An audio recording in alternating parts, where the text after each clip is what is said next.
Hi మామ. ఈరోజు మీకు ఒక 3 విషయాల్లో క్లారిటీ ఇవ్వడానికి వచ్చాను. చాలామంది నువ్వు ముస్లింవా అని అడుగుతున్నారనమాట. నేనైతే ముస్లిం కాదు, పక్కా హిందువుని. ఇంకా ఈ గడ్డం విషయానికి వస్తే,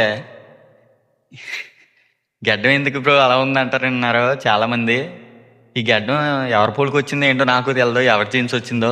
జీన్స్ అంటే వేసుకునే కాదు, అంటే మనకి పెద్దవాళ్ళు ఎవరికలు పోలికలు వస్తాయి అంటారు కదా, అలా ఎవరి పోలికి వచ్చిందో తెలదనమాట.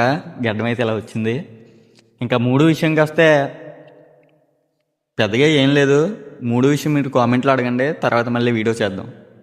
నేను ఎంత హిందువునంటే, నాకు ఎవరన్నా అమ్మాయి మెసేజ్ చేస్తే ఫస్ట్ మీరు హిందూసా కాదా అని అడిగి రిప్లై ఇచ్చేంత మైండ్ సెట్ అనమాట నాది. అలాగని వేరే వాళ్ళ గురించి అయితే నేను తప్పుగా మాట్లాడను. వాళ్ళు తప్పుడు పనులు చేస్తేనే నేను తప్పుగా మాట్లాడతాను అనమాట.